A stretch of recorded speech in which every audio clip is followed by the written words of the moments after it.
અમદાવાદ શહેરમાં આગામી 7મી મે 2024ના રોજ લોકસભા સામાન્ય ચૂંટણી 2024 અનુસંધાને જે મતદાન યોજાવાનું છે તેની પૂર્વ તૈયારીના ભાગરૂપે અમદાવાદ શહેર પોલીસ દ્વારા તમામ પ્રકારની તૈયારીઓ કરી લેવામાં આવેલી છે.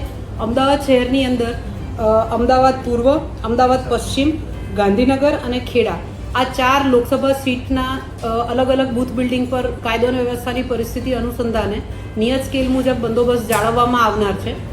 અમદાવાદ શહેરની અંદર કુલ 4132 જેટલા બૂથ જે 1168 જેટલા લોકેશન્સ પર આવેલા છે. તો આ તમામ સ્થળો પર નિયત ઇલેક્શન કમિશન ઓફ ઇન્ડિયા તથા ચૂંટણી પંચ ગુજરાત રાજ્ય અને મુખ્ય ચૂંટણી અધિકારી શ્રી અમદાવાદ શહેર, કલેક્ટર શ્રી અને સીપી સાહેબના માર્ગદર્શન મુજબ પૂરતો બંદોબસ્ત ગોઠવી દેવામાં આવેલ છે. અમદાવાદ શહેર પોલીસ દ્વારા મતદાનના દિવસે રાખવામાં આવનાર બંદોબસ્ત ઉપરાંત અગાઉથી જે ચૂંટણી સંબંધી કાયદો અને વ્યવસ્થાની પરિસ્થિતિ જળવાઈ રહે તે માટે પૂર્વ તૈયારીના ભાગરૂપે અલગ અલગ કામગીરી કરવામાં આવી રહેલ છે.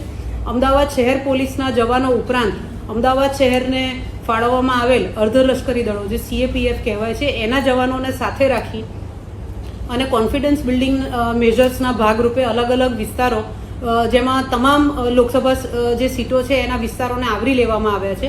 ત્યાં ફૂટ પેટ્રોલિંગ કરવામાં આવી રહ્યું છે.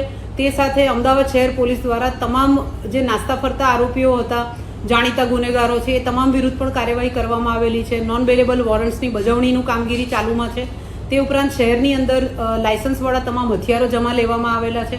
તમામ બૂથ અને બિલ્ડિંગની સંબંધિત ઝોન DCP શ્રી દ્વારા વિઝિટ કરવામાં આવેલી છે અને આ વિઝિટ દરમિયાન તમામ બૂથ બિલ્ડિંગ પર સાથે ડેટા સેન્ટર અને સ્ટ્રોંગ રૂમ ત્યાં તમામ જગ્યાએ સુરક્ષા વ્યવસ્થાના પૂરતા પ્રબંધ કરવામાં આવેલા છે તેની ખાતરી કરવામાં આવેલી છે. પોલીસ કમિશનર શ્રી અમદાવાદ શહેર દ્વારા પણ આ તમામ સ્થળોની વધુમાં વધુ મુલાકાતો થાય તેવો આગ્રહ રાખવામાં આવેલો. તે રીતે અમદાવાદ શહેર પોલીસ દ્વારા ચૂંટણી સંબંધી તમામ કામગીરી પૂર્વ તૈયારીના ભાગરૂપે સંપૂર્ણ કરવામાં આવેલ છે. સાથે નાગરિકો વધુને વધુ પ્રમાણમાં મતદાન કરે અને પોતાના મતાધિકારનો મુક્ત અને ન્યાયી વાતાવરણમાં ઉપયોગ કરે તે માટે શહેર પોલીસના જે શી ટીમ્સ કાર્યરત છે આ શી ટીમ્સ દ્વારા શહેરના અલગ અલગ વિસ્તારોમાં, બાગ બગીચાઓમાં, સોસાયટીઓમાં, અન્ય જાહેર સ્થળો જ્યાં મોટા પ્રમાણમાં જે ગાર્ડન્સ વગેરે હોય છે ત્યાં મોર્નિંગ વોક માટે નાગરિકો મોટી સંખ્યામાં ઉપસ્થિત થતા હોય છે. તો આવા તમામ સ્થળોએ જઈને નાગરિકો વધુ પ્રમાણમાં મતદાન કરે અને તે દિવસે પોતાના મતાધિકારનો યોગ્ય ઉપયોગ કરે તે માટે સતત જાગૃતિ લાવવાના પ્રયત્નો કરવામાં આવી રહેલ છે.